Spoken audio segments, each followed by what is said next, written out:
Hey everyone, and welcome to the Two-Seamer, where I ask baseball questions that no one's asking. Except this time, I think everybody might be asking this question.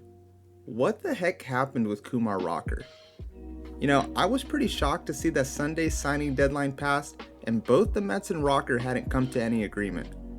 Looking back, I can't think of any other situations that are remotely like this for someone who was drafted as highly as Rocker.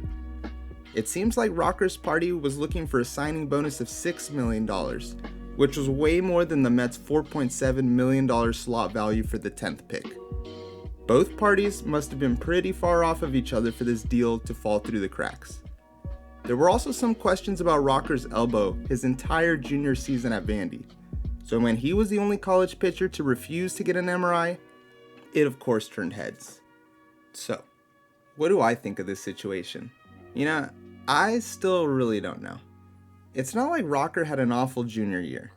He was 6th in the SEC with a 2.44 ERA and was one strikeout behind his teammate Jack Leiter for the top mark in all of college baseball. The big concern was obviously the drop in fastball velocity. Rocker went from throwing high 90s with his four-seamer to sitting in the low 90s, which is obviously a big problem. The fastball isn't even Rocker's best pitch, so he was still able to have success with his amazing slider, but it's a lot harder to set batters up when you lose that much velocity on your fastball. The whole situation is kind of weird to me because it seems like it's a rare lose-lose situation for both parties here.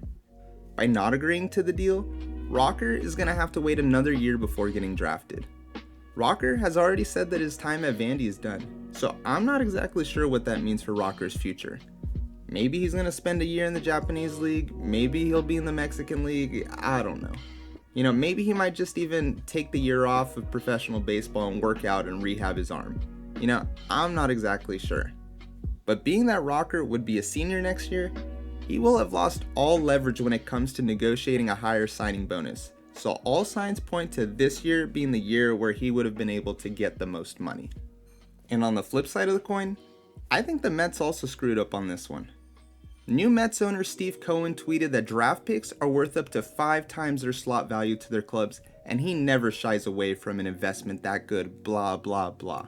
Yeah, this tweet doesn't make a whole lot of sense to me considering they chose not to sign Rocker. Rocker's agent Scott Boras has gone on paper saying that Rocker is healthy and could pitch tomorrow if he needed to, for whatever that's worth. I mean, what's the worst case scenario if the Mets did decide to sign Rocker anyway? They get an MRI, they discover he needs Tommy John surgery. If that's the case, Rocker just takes the rest of the year off, the next year as well, and he starts playing minor league baseball at the beginning of 2023. With how polished Rocker is anyway, I would think he would move pretty quickly to the majors. And it's not like Tommy John surgery is the death sentence it used to be. It's pretty common nowadays for people to be throwing even harder after Tommy John than they were before. And if I were the Mets, I think I would be okay with being a little bit patient if that means I get somebody who has the potential to be a Hall of Fame pitcher. I don't know. The Mets are going to be awarded the 11th pick in the next year's draft as a result of not signing Rocker.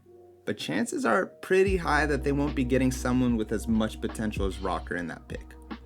On top of that, the Mets' whole draft strategy this year was to draft worse players who they can go under slot on so they can pay Rocker the over slot value they knew he wanted. But by not signing Rocker, they're just left with draft picks that are ranked worse than what they could have gotten at those picks. All because they put all their eggs in the Rocker basket and decided not to pull the trigger. This whole Kumar Rocker situation kinda bums me out. He was my favorite player in college during his time at Vandy, and I will never forget that 19 strikeout no-hitter he threw against Duke in the Super Regionals.